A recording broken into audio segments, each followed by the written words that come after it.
Olá, meus amigos, mais uma vez estamos juntos para estudarmos a palavra de nosso Deus. Aula de número 170, Palavra Poderosa. Louvado para todos sempre seja o nome do nosso Senhor Jesus Cristo. Através do Instituto Superior Formação de Guerreiros, vamos juntos estudar a palavra do nosso Deus. Entendemos que essa aula é parte integrante de um curso de teologia básico em que todos os temas ministrados temos em apostilas que poderão ser adquiridas através dos contatos oliveirasilóafrica@gmail.com, Bispos Antônio Oliveira e Gorete Oliveira.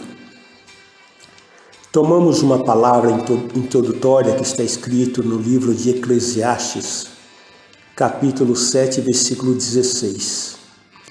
Não sejas demasiadamente justo, nem exageradamente sábio, porque te destruirias a ti mesmo?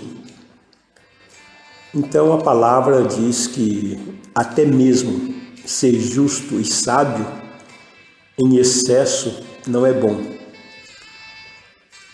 Estamos falando sobre cura interior 2, ou melhor, cura interior 1, esse é o tema. Dentro de uma abordagem, a bênção de ir para a oficina de Deus, que é o deserto, e também vamos falar um pouco sobre o perdão, né?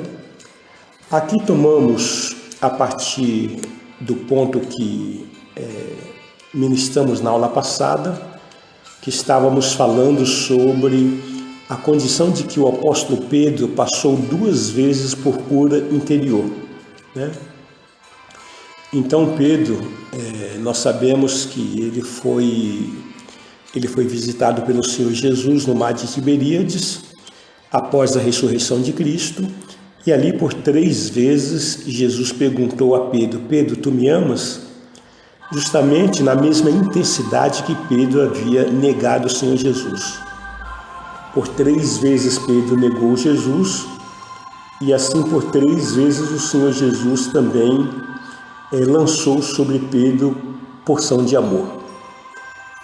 E nós percebemos uma segunda cura interior na vida do apóstolo Pedro, quando ele foi chamado para ir à casa de Cornélio, né? Então Deus mandou Pedro à casa de Cornélio e não mandou outro, porque Deus precisava passar por uma cura interior. Então Pedro, sendo judeu, ele não comia animal impuro e nem entrava em casa de gentios. Ele considerava que a salvação era só para os judeus. Por isso Deus deu-lhe uma visão com animais imundos descendo por um lençol e mandou-lhe à casa de Cornélio, evidentemente. Podemos conferir isso em Atos dos Apóstolos, no capítulo 10, versículos 9 a 20 e também o versículo 28, que diz o seguinte: No dia seguinte, indo eles de caminho e estando já perto da cidade, subiu Pedro ao eirado por volta da hora 6ª, a fim de orar. Estando com fome, quis comer, mas enquanto lhe preparavam a comida, sobreveio-lhe um êxtase. Então viu o céu aberto e descendo um objeto como se fosse um grande lençol, o qual era baixado à terra pelas 4 pontas, contendo toda sorte de quadrúpedes, répteis da terra e aves do céu. E ouviu-se uma voz que se dizia a ele: Levanta-te, Pedro, mata e come. Mas Pedro replicou: De modo nenhum, Senhor, porque jamais comi coisa alguma comum ou imunda. Segunda vez, a voz lhe falou: Ao que Deus purificou, não consideres comum. Sucedeu isso por 3 vezes, e logo aquele objeto foi retirado ou recolhido ao céu. Enquanto Pedro estava perplexo sobre qual seria o significado da visão, Eis que os homens enviados da parte de Cornélio, tendo perguntado pela casa de Simão, pararam junto à porta e, chamando, indagavam se estava ali hospedado Simão, por sobrenome Pedro. Enquanto meditava Pedro acerca da visão, disse-lhe o Espírito: estão aí 2 homens que te procuram. Levanta-te, pois, desce e vai com eles, nada duvidando, porque eu os enviei. A quem se dirigiu dizendo: vós bem sabeis que é proibido a um judeu ajuntar-se ou mesmo aproximar-se de alguém de outra raça. Mas Deus me demonstrou que a nenhum homem considerasse comum ou imundo. Veja, queridos, que Pedro, depois de ter recebido essa visão, então o próprio Espírito Santo disse a ele que ele deveria ir com aqueles homens, porque Deus tinha um propósito determinado para a vida de Pedro, justamente para mostrar a ele que a salvação não era só para os judeus e também para os gentios. Nós entendemos também que Paulo, depois de ter caído do cavalo quando ia para Damasco, ele ficou 3 dias na casa de Judas, orando e jejuando até que Ananias orasse por ele com imposição de mãos, ou seja, a ministração de perdão e cura interior. Veja o que está escrito em Atos, no capítulo 9, versículos 15 ao 18.